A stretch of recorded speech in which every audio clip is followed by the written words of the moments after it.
আরও শক্তিশালী হচ্ছে এ দোকানের হাত।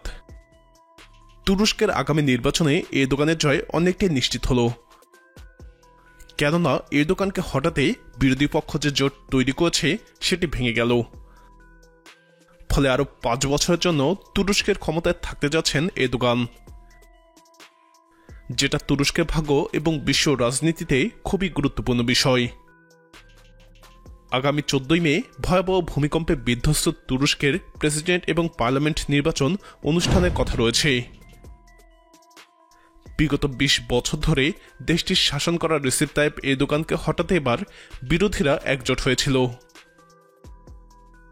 প্রধান বিরোধী দল রিপাবলিকান পিপলস পার্টি বা সিএসপির নেতৃত্বে 6টি দলকে নিয়ে গঠন করা হয়েছিল ন্যাশনাল অ্যালায়েন্স বা টেবিল অফ 6। ধারণা করা হচ্ছিল দীর্ঘদিনের শাসন, অভ্যন্তরীণ ও আন্তর্জাতিক রাজনীতি এবং 6 দলের অপেক্ষাকৃত শক্তিশালী জোটের কারণে এবারই প্রথম সবচেয়ে বেশি চ্যালেঞ্জের মুখে পড়বেন এরদোগান। গত 6 ফেব্রুয়ারি ভূমিকম্পে ব্যাপক ধ্বংসযজ্ঞের জন্য তার সরকারের নীতিকে দায়ী করা হচ্ছিল। অনেকে বলছেন বিধ্বংসী এই ভূমিকম্প আগামী নির্বাচনে এরদোগানের জন্য আরও একটি প্রতিবন্ধকতা হিসেবে আবির্ভূত হয়েছে। তবে আপাতত ক্ষমতাসীন একে পার্টির জন্য স্বস্তির খবর হল সিএসপির নেতৃত্বাধীন জোটে ইতোমধ্যে ভাঙন হয়েছে।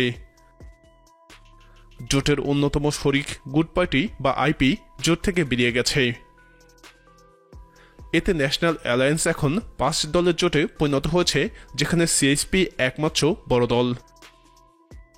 ডেইলি সাবা এবং আল জাজিরা সূত্রে জানা যায়, গুড পার্টির চেয়ারম্যান মেরাল আকসেনা সংবাদ সম্মেলনে জানিয়েছেন তার দলের পক্ষ থেকে আঙ্কারার মেয়র মনসুর ইয়াভাস এবং ইস্তাম্বুলের মেয়র একরেম ইমামোগলুর নাম প্রস্তাব করা হয় এবং আগামী নির্বাচনে প্রেসিডেন্ট প্রার্থী হিসেবে যে কোনো একজনকে বেছে নেওয়ার কথা বলা হয়। কিন্তু জোটের অন্য শরিকরা আমাদের প্রস্তাব প্রত্যাখ্যান করেছে।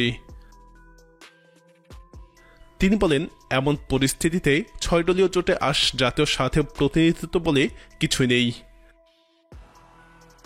তবে জোট ছাড়ার অর্থ এই নয় যে জাস্টিস অ্যান্ড ডেভেলপমেন্ট পার্টি বা একে পার্টির সরকারের বিরুদ্ধে আমাদের অবস্থান পরিবর্তন হয়েছে, বরং আমাদের পক্ষ থেকে সরকারের সমালোচনা অব্যাহত থাকবে।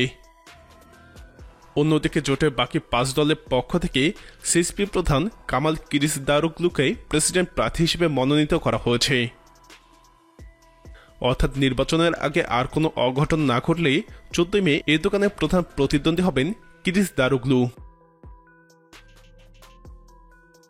অন্যদিকে গুড পার্টির পক্ষ থেকে প্রস্তাব করা 2 রাজনীতিক অর্থাৎ ইস্তাম্বুল এবং আঙ্কারার মেয়রদ্বয় এক যৌথ বিবৃতিতে বলেছেন তারা বর্তমানে 5 দলীয় বিরোধী ব্লকের সিদ্ধান্তকে সম্মান করেন এবং প্রেসিডেন্ট প্রার্থী কিলিচদারোগলুর পক্ষে কাজ করে যাবেন।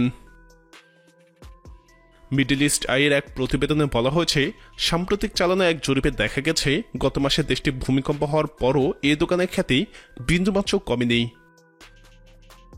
মিডল ইস্ট আই জানায় এরদোগানের ঘনিষ্ঠজনের সূত্রে জানা গেছে এরদোগান মনে করেন ভূমিকম্পের কারণে তার রাজনৈতিক সুনামের কোনো ক্ষতি হয়নি। এরদোগান আরও মনে করেন সাম্প্রতিক কিছু সরকারের পদক্ষেপের কারণে সুবিধাজনক অবস্থানে আছেন এরদোগান। এদিকে এরদোগানের বিপক্ষে লড়াইয়ের জন্য কোনো শক্তিশালী প্রতিদ্বন্দ্বী না থাকায় নির্বাচনে সহজেই বিজয় আশা করছেন তিনি। প্রিয় দর্শক, এরদোগান আবারও ক্ষমতায় আসলে সেটি তুরস্ক এবং বিশ্ব রাজনীতিতে কী প্রভাব ফেলতে পারে বলে আপনি মনে করেন? আপনার মতামত কমেন্টে জানান। নিয়মিত এরকম আপডেট পেতে আমাদের চ্যানেলটি সাবস্ক্রাইব করে আমাদের সাথেই থাকুন।